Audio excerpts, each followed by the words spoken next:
जय हिंद मेरे प्यारे साथियों। कैसे हैं आप सब? जबरदस्त, बिंदास, झक्कास। मेरे प्यारे साथियों, आप सभी के लिए Shashank defence academy, NDA, air force, navy, UP police, SSC GD and IIT JEE advance and NEET जैसे एग्जामों की तैयारी कराती है। जिन एग्जामों के चलते हम ऑनलाइन आपकी इस क्लास में फिजिक्स सेशन को लेके आए हैं। और ये जो क्लास है, ये हमारा जो सेशन चल रहा है, ये 180 क्लासों का सेशन चल रहा है, जिसमें कंप्लीट फिजिक्स के 56 चैप्टरों को कंप्लीट करा रहे हैं। जिसमें हमारे 2 चैप्टर कंप्लीट हो चुके हैं और हमारी क्लासें कंप्लीट हो चुकी हैं। 7 क्लासें कंप्लीट हो चुकी हैं। ये 8th क्लास है। क्लास नंबर 8 में चैप्टर पढ़ने वाले हैं हम 2 डायमेंशनल मोशन, द्विमीय गति। हमारे 2 चैप्टर कंप्लीट हो चुके हैं। एक वेक्टर कंप्लीट हो चुका है, एक 1 डायमेंशनल मोशन कंप्लीट हो चुका है। अब हम पढ़ने वाले हैं 2 डायमेंशनल मोशन। 2 डायमेंशनल मोशन के अंदर जीरो से लेकर लास्ट तक हर एक चीज को हम क्लियर करने वाले हैं। Let now start. देखिए दोस्तों, ये जो 2 डायमेंशनल मोशन है आप इसमें जो देखेंगे प्रॉपरली, एक एक चीज को बारीकता से समझेंगे। ये है क्लास 8 और इसमें हम फिजिक्स की क्लास है। और इसमें हम पढ़ने वाले हैं प्रोजेक्टाइल मोशन के बारे में, 2 डायमेंशनल मोशन के बारे में। तो पहला क्वेश्चन ये आता है दोस्तों कि 2 डायमेंशनल मोशन क्या होता है। गौर दें आप कि 2 डायमेंशनल मोशन क्या है। What is 2 dimensional motion? गौर दीजिए। देखिए दोस्तों, मैं आपको बताऊं, गौर दीजिएगा कि यदि कोई भी ऑब्जेक्ट है, ये एक्स एक्सिस दे रखा है और ये वाई एक्सिस दे रखा है, एक्स एक्सिस पर और वाई एक्सिस पर एक साथ मूव करे, और यदि कोई ऑब्जेक्ट एक्स एक्सिस और वाई एक्सिस पर अगर एक साथ मूव कर रहा है, उसे हम 2 डायमेंशनल मोशन कहते हैं, द्विमीय गति कहते हैं। आइए समझते हैं। जैसे कि ये एक्स एक्सिस पर कोई भी ऑब्जेक्ट गति कर रहा है वी एक्स, और वाई एक्सिस पर गति कर रहा है वी वाई, तो इसकी गति होगी वी वेक्टर। इसे बोलेंगे हम V X plus V Y. V X की डायरेक्शन आई कैप है और वी वाई की डायरेक्शन जे कैप है, तो इसको हम लिख सकते हैं आई कैप और इसको लिख सकते हैं जे कैप। ये 2 डायमेंशनल मोशन होगा। ये क्या होगा? 2 डायमेंशनल मोशन, द्विमीय गति। इस 2 डायमेंशनल मोशन को एक एक करके कवर करें। जैसे मैंने एक एग्जांपल लिया कि किसी वस्तु का वेग, वेलोसिटी 2i प्लस 3j है, 3j मीटर पर सेकेंड है। तो इस वस्तु का वेग एक्स एक्सिस पे होगा, एक्स एक्सिस पर होगा, एक्स एक्सिस पे वेलोसिटी। तो इसमें अगर हम बात करें तो इसकी एक्स एक्सिस पे वेलोसिटी होगी 2i मीटर पर सेकेंड, और वाई एक्सिस पे वेलोसिटी होगी इसकी 3j मीटर पर सेकेंड। ये हमारे पास वेलोसिटी है, एक्स एक्सिस पे वेलोसिटी है, ये वाई एक्सिस पे वेलोसिटी है। ये ऑब्जेक्ट की वेलोसिटी है, इसको हम कवर करते हैं। ऐसा कोई क्वेश्चन आए, ध्यान रखना। अगर आपसे पूछे एक्स एक्सिस पे क्या है, वाई एक्सिस पे क्या है, और आपसे पूछे जेड एक्सिस पर क्या है, तो एक्स एक्सिस पे आंसर आ जाएगा 2i, वाई एक्सिस पे आंसर आ जाएगा 3j, और जेड एक्सिस पे आ जाएगा 0। समझ गया आप? क्योंकि जेड एक्सिस का फैक्टर ही नहीं है इसमें। तो हम एक एक करके कवर करने वाले हैं, 1 2 और 3। ठीक है दोस्तों, तो ये होता है 2 डायमेंशनल मोशन।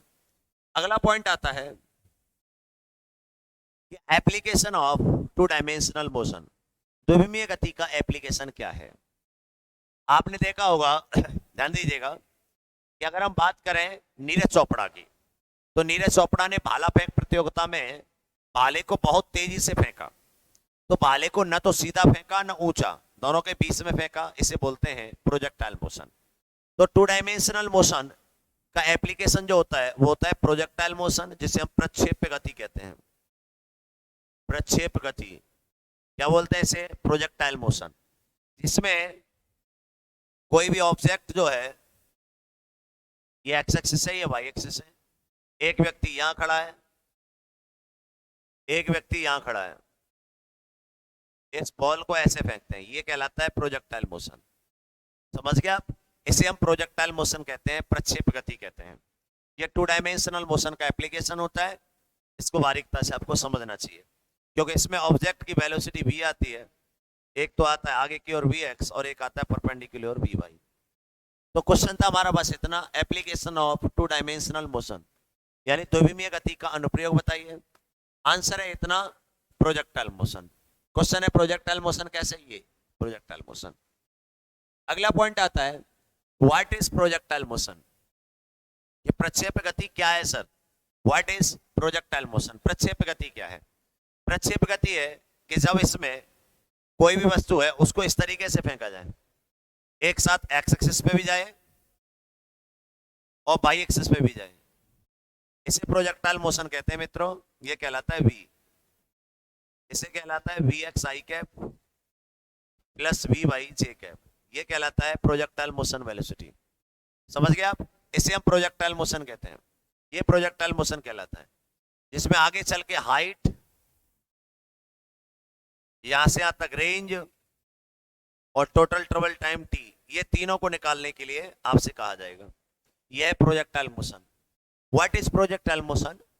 प्रोजेक्टाइल मोशन क्या है कि एक वस्तु को, मतलब एक व्यक्ति दूसरे व्यक्ति के पास किसी बॉल को न तो लीनियर फेंके न परपेंडिकुलर फेंके, दोनों परपेंडिकुलर और लीनियर वेलोसिटी एक साथ मिल जाए, उसे प्रोजेक्टाइल मोशन कहते हैं। ध्यान रखिएगा।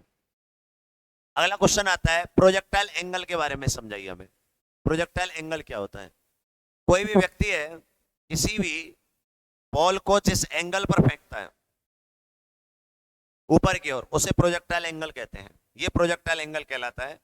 इस प्रोजेक्टाइल एंगल की वैल्यू के बारे में बात करें, थीटा का मान ना तो 0 होता है और थीटा का मान ना ही π/2 होता है। इस थीटा के बारे में देखें तो ये 0 से π/2 के बीच में रहता है। थीटा और π/2 के क्या रहता है? बीच में। क्योंकि दोस्तों अगर थीटा का मान 0 हो गया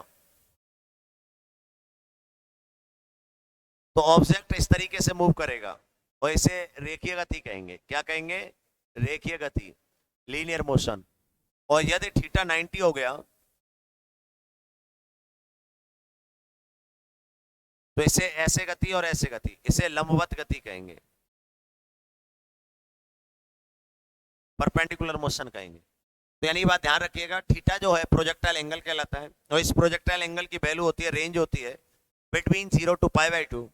theta never 0, theta never π/2, always between 0 to π/2। Okay, because if theta 0 then velocity is a linear, if theta 90 then velocity is a perpendicular। ठीक है दोस्तों, तो ये सिंपल सी बात है प्रोजेक्टाइल एंगल की। अगला क्वेश्चन हमारे लिए आता है कि factor of projectile velocity, projectile velocity के फैक्टर काटिए। तो बहुत ही सिंपल होते हैं, गौर देंगे। हमारे पास किसी भी वस्तु को इस तरीके से फेंका गया v वेलोसिटी से एंगल थीटा पर, तो इसके दो फैक्टर कटते हैं। एक कटता है, गौर दीजिए, एक कटता है लीनियर फैक्टर, एक कटता है परपेंडिकुलर फैक्टर। इसे हम vx बोलते हैं और इसे हम vy बोलते हैं। ये एंगल के साइड में है तो ये हो जाएगा v cos थीटा, और एंगल के अपोजिट डायरेक्शन में तो ये हो जाएगा v sin थीटा। इसे हम लीनियर वेलोसिटी भी कहते हैं। क्या कहते हैं इसे? Linear velocity. इसे रेखीय वेग भी कहते हैं, रेखीय वेग लीनियर वेलोसिटी भी कहते हैं। इसे परपेंडिकुलर वेलोसिटी, लंबवत वेग कहते हैं। क्या कहते हैं इसे? लंबवत वेग, परपेंडिकुलर वेलोसिटी। इसकी एक और कहानी है कि यह हमेशा कांस्टेंट रहता है, यह नियत रहता है। यह बहुत जोरदार बात है। This velocity always constant. Projectile motion का लीनियर फैक्टर जो होता है, रेखीय वेग होता है, वो हमेशा क्या रहता है? कांस्टेंट रहता है। इस बात को जानकारी रखिएगा। और ये लगातार ऊपर की ओर बढ़ता है और ऊपर जाके क्या हो जाता है? 0 हो जाता है। अगर हम यहाँ पे देखेंगे तो इस वेलोसिटी को ऐसे भी लिख सकता हूं मैं, v वेक्टर बराबर vx i cap plus vy j cap, और vx की वैल्यू लगा दूंगा तो v cos theta i cap plus v sin theta j cap. This is velocity of v vector. ठीक है दोस्तों, तो ये सिंपल सा पॉइंट है प्रोजेक्टाइल मोशन की वेलोसिटी का। इसके बारे में एक और चीज समझा देता हूं मैं। ये प्रोजेक्टाइल मोशन है और इस प्रोजेक्टाइल मोशन के हाईएस्ट पॉइंट पर यहाँ तो वेलोसिटी आई है, ये आपके पास v cos थीटा, ये आपके पास v sin theta. Highest point पर केवल v cos थीटा रहता है और ऊपर वाली वेलोसिटी क्या हो जाती है, v बाई हो जाती है 0। ये रहता है vx वाला, क्योंकि कोई भी वस्तु ऊपर जाना तभी बंद कर सकती है जब ऊपर की वेलोसिटी 0 हो जाएगी, राइट। अगर मैं यहाँ पे बात करूंगा तो यहाँ पर ये भी v cos थीटा ही रहता है, लेकिन ये नीचे की ओर आ जाता है v डैश sin थीटा, और लास्ट में जाके ये वेलोसिटी और ये वेलोसिटी हो जाती है। कलर पेन ले लेता हूं जिससे क्लियर हो जाएगा, ठीक है। लास्ट वाला फैक्टर यहाँ पे जाके अगर हम बात करेंगे, ये वेलोसिटी है v, तो ये यहाँ पे भी v cos थीटा रहता है, लेकिन यहाँ पे हो जाता है v sin थीटा। ये डैश ले लिया था मैंने अलग जगह पे। तो ये वेलोसिटी के फैक्टर कटते हैं, किसी भी जगह पे निकालिए यहाँ निकालोगे, यहाँ भी v cos थीटा है, तो हर एक जगह पर v cos थीटा कांस्टेंट रहता है। वेलोसिटी का ये फैक्टर ऑलवेज कांस्टेंट होता है, इस बात को अच्छी तरीके से जानकारी रखिएगा, बहुत इंपॉर्टेंट बात बोले हैं। और ये वेलोसिटी भी और ये थीटा, ठीक है, ये जानकारी रखिएगा। अगला पॉइंट आता है आपके पास time in projectile motion. Projectile motion में टाइम निकालना सीखे। देखो बेटा, आपके पास ये प्रोजेक्टाइल मोशन है, ये प्रक्षेप गति है, और इस प्रोजेक्टाइल मोशन में आपका v cos थीटा वस्तु को केवल आगे ले जा रहा है, और ऊपर ले जाने वाला कौन है, v sin थीटा, है कि नहीं है। इसे आपने लिखा क्या था, v बाई, इसे क्या लिखा था, vx। तो टाइम ऊपर तक जाने में जितना समय लगेगा उतना ही टाइम नीचे तक आने में लगेगा। तो स्मॉल टी मान लो, यहाँ स्मॉल टी, यहाँ मैंने आपको एक ट्रिक पढ़ाई थी, शायद याद होगा, वन डायमेंशनल मोशन में। वन डायमेंशनल मोशन में एक ट्रिक पढ़ाई थी कि कोई भी व्यक्ति है, वो पृथ्वी पर खड़ा है और किसी बॉल को v वेलोसिटी से फेंके, तो मैक्सिमम हाइट से यूं जाने में टोटल समय जो था वो कितना था, 2 स्मॉल टी, और 2 स्मॉल टी कितना था, स्मॉल टी था v अपॉन जी, है ना। ऊपर से नीचे तक आने में 2v अपॉन जी आंसर आया था। बोलो आया था कि नहीं आया था, गुड, 2v अपॉन सी आया था। अब यहां पर ऊपर ले जाने वाला कौन है, v sin थीटा, कौन है यहाँ पे, v sin थीटा। तो यहाँ पे टाइम कितना आ जाएगा, 2 स्मॉल टी बराबर 2 स्मॉल टी की जगह ऊपर ले जाने वाला v sin theta upon g, तो आपके पास आंसर आ जाएगा 2v sin theta upon ji. This is travelling time, 2v sin theta upon g. समझ गए आप, ये कहलाता है आपके पास 2v sin theta upon g. ये आपका टाइम पीरियड जो आपको याद कर लेना चाहिए, फिर डेरिवेशन। प्रोजेक्टाइल मोशन में किसी भी वस्तु को थीटा एंगल पर फेंका जाए तो पूरे प्रोजेक्टाइल मोशन में लिया गया समय कितना होगा, 2v sin थीटा अपॉन जी होगा। कितना होगा, 2v sin थीटा अपॉन जी। परफेक्ट ज्ञान है, ये आपका point number 5। Point number 6, height in projectile motion. ये प्रोजेक्टाइल मोशन है, इसमें अगर आपको ये हाइट निकालनी है तो वही ट्रिक लगा देंगे आप वन डायमेंशनल मोशन की, कि जब कोई व्यक्ति है जो किसी बॉल को v वेलोसिटी से फेंक रहा है ऊपर की ओर, तो इस बॉल के द्वारा प्राप्त मैक्सिमम हाइट वो कितनी थी, v स्क्वायर अपॉन 2g थी। कितनी थी, v स्क्वायर अपॉन 2g। लेकिन यहां पर v कौन काम करेगा, v sin थीटा काम करेगा। तो यहां पर अगर मेरे को हाइट निकालनी होगी, क्या निकालनी होगी, हाइट निकालनी होगी। एक सेकेंड, यस, यहां पे मेरे को अगर हाइट निकालनी है तो हाइट क्या आ जाएगी, v स्क्वायर अपॉन 2g, और इस v की जगह क्या आ जाएगा, v बाई, और v बाई की वैल्यू कितनी है, ऊपर ले जाने वाला v बाई है तो v बाई की वैल्यू आ जाएगी v sin थीटा का होल स्क्वायर अपॉन 2g। तो आपके पास आंसर आ जाएगा v square sin square theta upon 2g।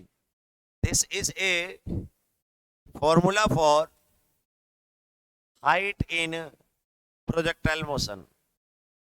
h बराबर v square sin square theta upon 2g, h बराबर v square sin square theta upon 2g, आपको ध्यान रखना है, ठीक है। अब अगला पॉइंट आता है आपके पास रेंज इन प्रोजेक्टाइल मोशन। प्रक्षेप गति में अगर आपको रेंज निकालनी हो तो रेंज कैसे निकालेंगे, एक बार ध्यान दे लीजिए, फोकस करिएगा अच्छी तरीके से। ये मेरे पास एक प्रोजेक्टाइल मोशन दे रखा है, प्रक्षेप गति दे रखा है, ये वेलोसिटी v दे रखी है, और ये एंगल थीटा दे रखा है। मेरे को ये रेंज निकालनी है, और रेंज जो होती है क्षैतिज दूरी, वो होती है क्षैतिज वेग गुणा समय। जानते हैं दूरी बराबर होता है वेग गुणा समय ये आप अच्छी तरीके से जानते हैं। और क्षैतिज वेग कितना है आपके पास, v cos थीटा, और टाइम अभी आपने निकाला था ये 2v sin थीटा अपॉन जी। कोई डाउट? ये क्या आ जाएगा 2v sin थीटा अपॉन जी। एक बात देखो v और v कितना हो जाएगा, v स्क्वायर, और ये हो जाएगा 2 sin theta into cos theta upon g. यहां से अगर हम फोकस करें तो ये v square 2 sin theta into cos theta क्या हो जाएगा, sin 2 theta upon ji. This is a range of projectile motion, v square sin 2 theta over g. ये हमारे पास रेंज का फॉर्मूला हो जाएगा।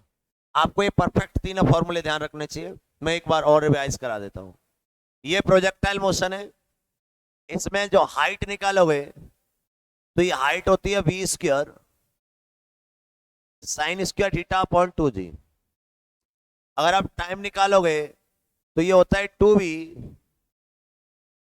साइन थीटा ओवर जी। और यदि आप रेंज निकालोगे तो रेंज होती है v square sine 2 theta over जी।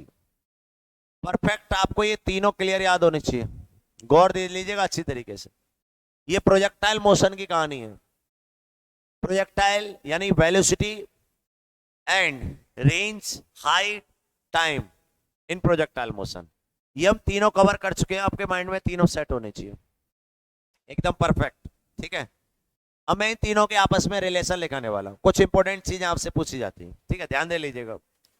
आपसे क्वेश्चन नंबर पहला ये पूछा जाता है, ध्यान दीजिएगा, कि प्रक्षेप गति में r का मैक्सिमम मान क्या होगा। ये क्वेश्चन पूछा जाता है। क्वेश्चन नंबर दूसरा पूछा जाता है कि r मैक्सिमम कब होगा। एक एक चीज को ध्यान से देखिएगा। दो क्वेश्चन हो गए। क्वेश्चन नंबर तीसरा पूछा जाता है एच मैक्सिमम क्या होगा। और क्वेश्चन नंबर चौथा पूछा जाता है कि एच मैक्सिमम कब होगा। ठीक है, ये चार क्वेश्चन, इन चारों क्वेश्चनों की तलाश में हम निकल चुके हैं। आ जाइए, फिर बाद में नोट कर देंगे। क्वेश्चन नंबर पहला, मेरे को समझना है आर जो है वो दे रखा है मेरे पास v square sine 2 theta over जी।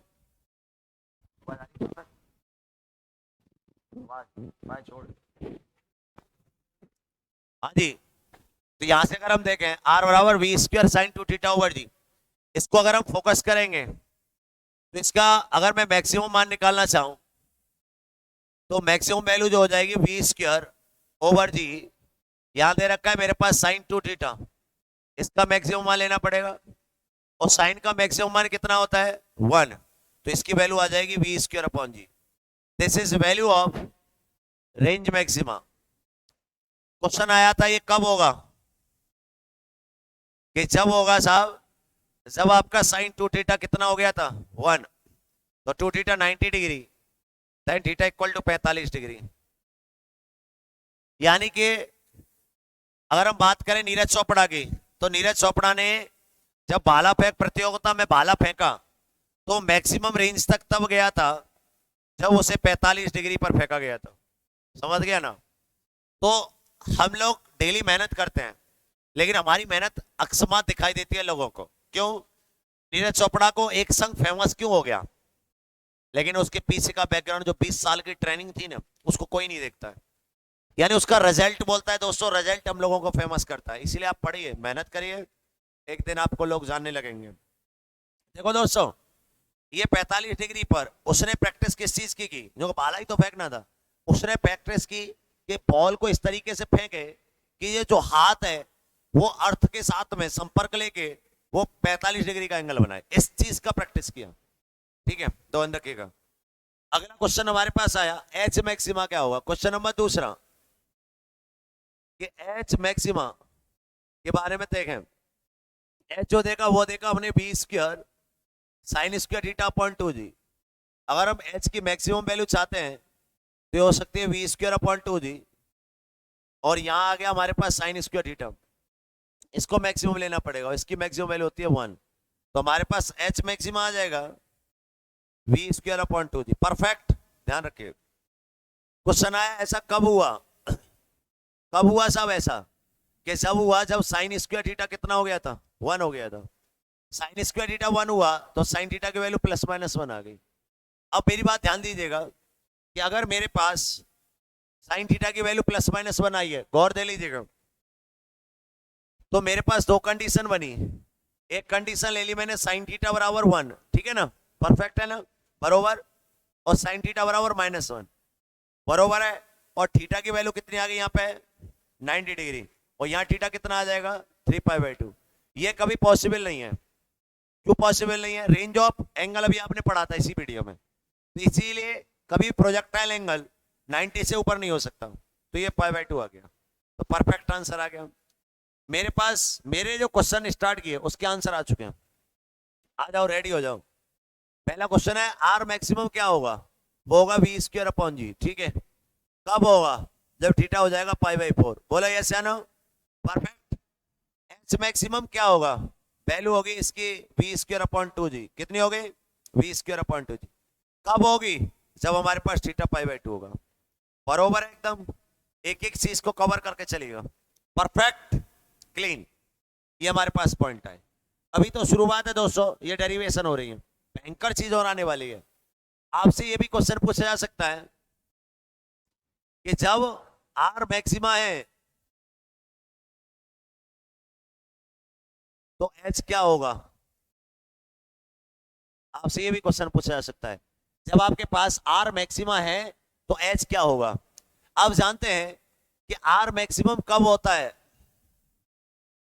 जब थीटा 45 होता है, बोलो ऐसा ना, तो आपके पास एच की वैल्यू कितनी होती है we square sine square theta upon 2 G, तो लगा दीजिए यहाँ पे V square sine square 45 upon 2 G, और ये V square sine square 45 1/2 upon 2 G, then answer is a V square upon 4 जी।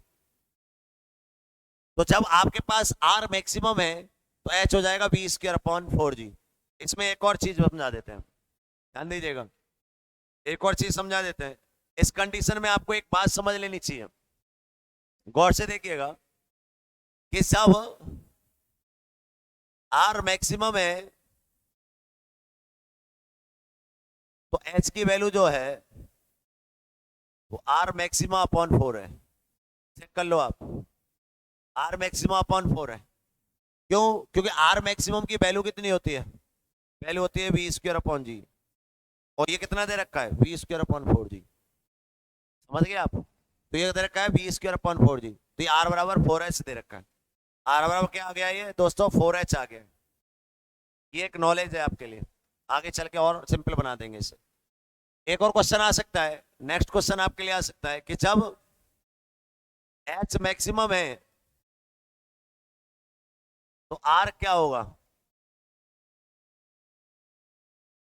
जब एच मैक्सिमम है तो आर क्या होगा, ये भी क्वेश्चन आ सकता है।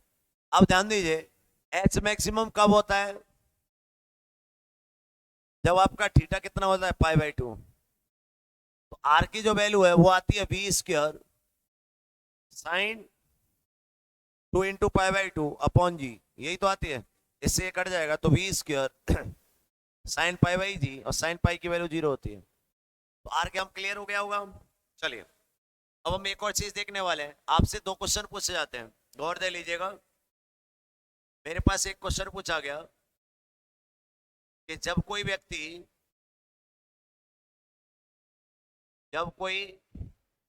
व्यक्ति किसी बॉल को मैक्सिमम हाइट 40 मीटर तक फेंक सकता है,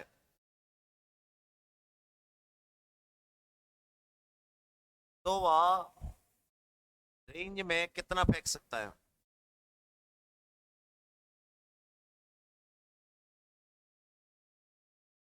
ये बहुत जोरदार क्वेश्चन है, एक तो ये क्वेश्चन है, दूसरा इसी जैसा क्वेश्चन, ध्यान दीजिए।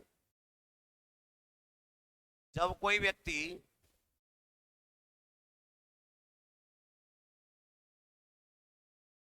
किसी बॉल को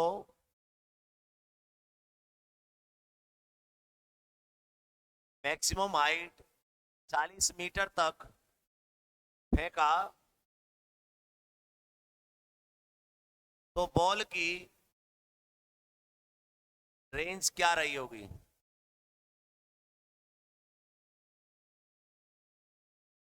ठीक है दोस्तों, इन दोनों क्वेश्चनों में अंतर है।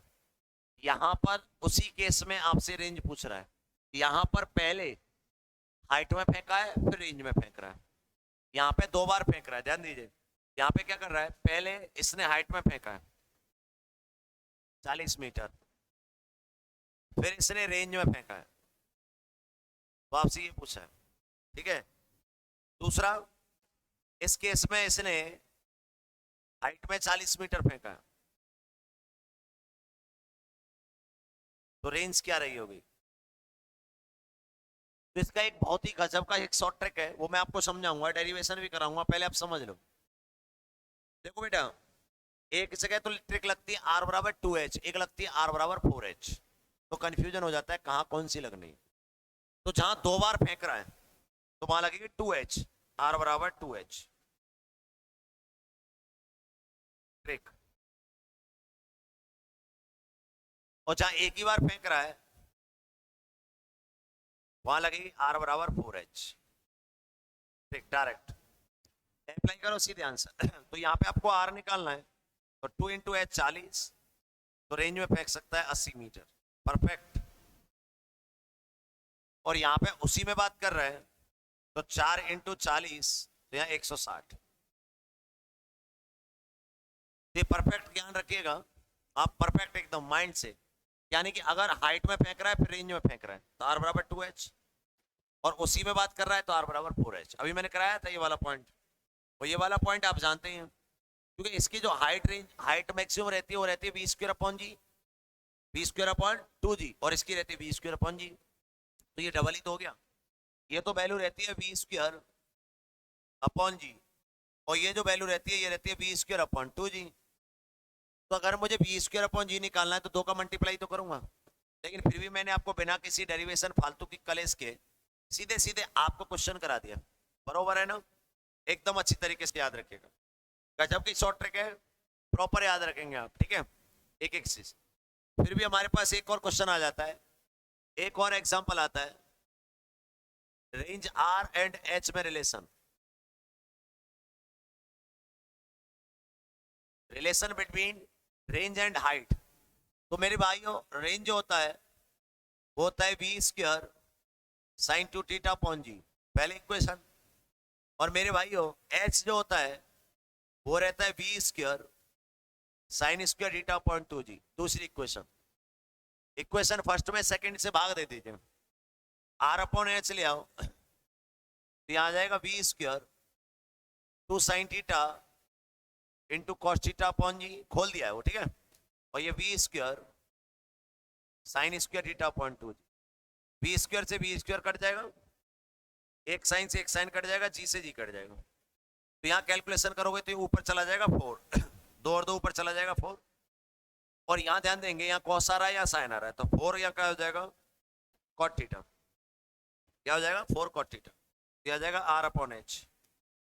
तो आपके पास जो रिलेशन आ गया वो आ गया r अपॉन h बराबर 4 कॉट थीटा, r बराबर 4h कॉट थीटा। जैसे relation between height and range, समझ गए आप? ये परफेक्ट रिलेशन याद रखिएगा, ये किसी फाउंडेशन पे नहीं। मैं एक बार और लिख देता हूँ, फिर क्वेश्चन लिखता हूँ, r बराबर 4h कॉट थीटा। मेरे पास एक एग्जांपल दिया गया, यदि किसी बॉल को 45 डिग्री पर फेंका तो रेंज 10 मीटर रही, तब हाइट क्या रही होगी?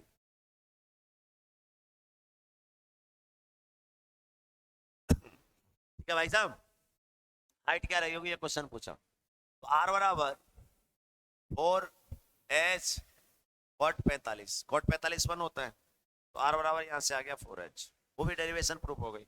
आर कितना है 10 मीटर, तो 4h, एच की जो वैल्यू आ जाएगी वो आ जाएगी 2.5।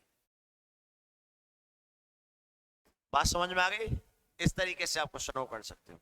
ये आ गए relation between height, range, time भी हमने कवर कर लिया, मैक्सिमम रेंज कवर कर ली, मैक्सिमम हाइट कवर कर लिया, है ना। हाइट मैक्सिमम हो तो रेंज क्या होगी, रेंज कब मैक्सिमम होगी, कब मिनिमम, कब मैक्सिमम होगी, वैल्यू क्या होगी, और जब हाइट मैक्सिमम है तो हाइट के मतलब रेंज मैक्सिमम है तो हाइट क्या होगी, ये सब चीजें कवर कर ली। ठीक है, नेक्स्ट पॉइंट, नेक्स्ट पॉइंट आता है प्रोजेक्टाइल एनर्जी, प्रक्षेप ऊर्जा। प्रोजेक्टाइल एनर्जी के बारे में समझते हैं प्रॉपर, बहुत ध्यान से कवर करिएगा कि अगर हमारे पास प्रोजेक्टाइल एनर्जी के बारे में पूछा जाए तो गौर दे लीजिएगा अच्छी तरीके से, बहुत टॉप लेवल के क्वेश्चन आते हैं।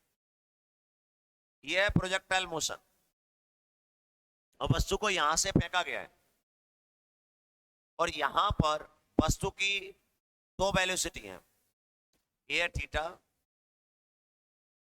एक है वी कॉस थीटा और एक है वी साइन थीटा।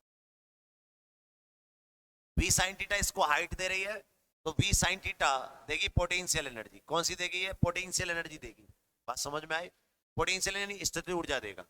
और वी कॉस थीटा जो वी एक्स है आपके पास, ये वी वाई है, ये आपको लीनियर काइनेटिक एनर्जी देगा। आपसे ये पूछा जाता है मैक्सिमम हाइट पर बताइए सर, मैक्सिमम हाइट पर वेलोसिटी आ रही है वी कॉस थीटा, यहां पर आप जानते हैं वेलोसिटी वी है। अगर मैं आपसे बात करूंगा यहाँ वेलोसिटी है, यहाँ हाइट तो जीरो है, यहाँ वेलोसिटी है लेकिन हाइट जीरो है, वो हाइट पे डिपेंड करती है पोटेंशियल एनर्जी स्थितिज ऊर्जा, और वेलोसिटी पे डिपेंड करती है काइनेटिक एनर्जी गतिज ऊर्जा, उसी के आधार से काम करेंगे। तो यहाँ पे हाइट भी है और वेलोसिटी, तो यहाँ दोनों होंगी। फिर पुनः यहाँ पे वेलोसिटी वेलोसिटी, यहाँ हाइट जीरो है। इसी चीज को ध्यान में रखता हमने कुछ कंसेप्ट बनाए, आइए समझते हैं। ये हमारे पास प्रोजेक्टाइल मोशन, और यहाँ हम एनर्जी कवर करने वाले हैं। तो यहाँ पे total energy, potential energy plus kinetic energy, यही होगी। पोटेंशियल एनर्जी क्या होगी? जीरो, और काइनेटिक एनर्जी होगी यहाँ पे हाफ एम बी स्क्वायर, आ जाएगा हाफ एम बी स्क्वायर। एक ही चीज में मैंने तीनों लिख दिए हैं, देखो टोटल लिख गई, पोटेंशियल लिख गई और काइनेटिक लिख गई। ठीक है, मैक्सिमम हाइट पर कवर करें, मैक्सिमम हाइट पर, मैक्सिमम हाइट पर टोटल एनर्जी बराबर होगी potential energy plus kinetic energy. और मैं जानता हूं एनर्जी कंजर्वेशन लॉ के आधार पे मेरे पास एक चीज पता है कि टोटल एनर्जी हमेशा कांस्टेंट रहेगी, ई टोटल बराबर है हाफ एम बी स्क्वायर। बात को ढंग से समझिएगा, ये परफेक्ट है। काइनेटिक एनर्जी मैं जानता हूं हाफ एम वी की जगह यहाँ क्या आ जाएगा? वी कॉस थीटा, केवल यहाँ पे वी कॉस थीटा अभी पढ़ाया था, तो वी कॉस थीटा का होल स्क्वायर। तो यहाँ काइनेटिक एनर्जी आ जाएगी half m v square cos square theta, this is energy of kinetic. तो हमारे पास पोटेंशियल एनर्जी आ जाएगी total energy minus kinetic energy, total energy half M B square और kinetic energy half M B square cos square theta. Half M B square common आ जाएगा, half M B square common आ जाएगा, और ये 1 minus cos square theta, और ये हो जाएगा half M B square sine square theta. This is potential energy. अब मैं आपको इसका एक शॉर्ट ट्रिक बताता हूं जो कि याद रख पाएंगे आप। ये हमने मैक्सिमम हाइट पे की है, यहाँ पे की है, सब पूरा ये दिखाई दे रहा है, इस पॉइंट पर है। मैं आपको एक सिंपल सा फंडा बताऊं कि प्रोजेक्टाइल मोशन में, गौर दे लीजिएगा, प्रोजेक्टाइल मोशन में मैक्सिमम पॉइंट पर ही पूछा जाता है kinetic energy and potential energy, फिर इनके रेशियो पूछे जाएंगे। तो बेटा सुनो, पोटेंशियल एनर्जी और काइनेटिक एनर्जी बच्चा याद तो कर लेता है कि दोनों में हाफ एम बी स्क्वायर आ रहा है, ठीक है,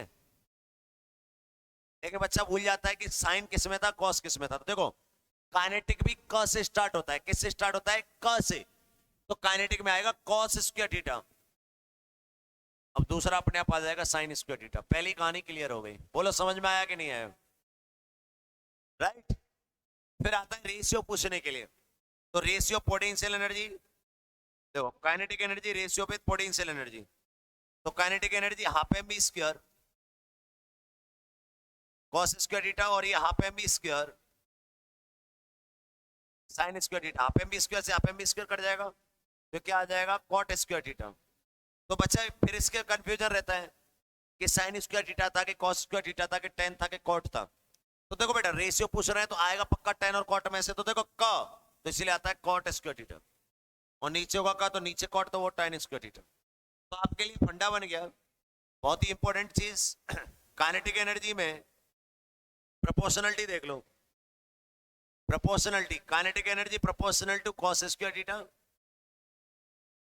potential energy proportional to sine square theta, और kinetic energy upon potential energy proportional to cot square theta. ये आपके लिए अच्छी तरीके से याद रखना है। मेरे पास कोई न्यूमेरिकल आया कि यदि किसी बॉल को, अच्छी तरीके से देखो, यदि किसी बॉल को 30 डिग्री पर फेंका जाए तो बॉल के मैक्सिमम पॉइंट, मैक्सिमम हाइट पर पहुंचने पर बॉल की काइनेटिक एनर्जी और पोटेंशियल एनर्जी का रेशियो बताना है। तो हम अगर पढ़े हैं तो ये हो जाएगा कॉट स्क्वायर थीटा। प्रोपोर्शनल के यहाँ तो सीधा सीधा इक्वल रहता है, तो आपके पास ये आ जाएगा कॉट स्क्वायर थीटा की जगह कितना आ जाएगा 30 डिग्री, और कॉट 30 साइन 60 10 60, तो यानी अंडर रूट 3 का होल स्क्वायर। तो आंसर आ जाएगा आपके पास 3:1 डायरेक्ट। काइनेटिक एनर्जी ज्यादा होगी और पोटेंशियल एनर्जी कम होगी। इस तरीके से आप प्रोजेक्टाइल मोशन में एनर्जी को कवर कर सकते हैं। ठीक है बेटा, तो परफेक्ट ध्यान रखेंगे अच्छी तरीके से। ये था एनर्जी इन प्रोजेक्टाइल मोशन। ठीक है, अब हमारे पास एक लास्ट राइडिंग आती है कि इक्वेशन ऑफ प्रोजेक्टाइल मोशन। देखो प्रोजेक्टाइल मोशन जो होता है वो पैराबोलिक होता है। कैसा होता है? पैराबोलिक, परवलयकार। प्रोजेक्टाइल मोशन परवलयकार होता है।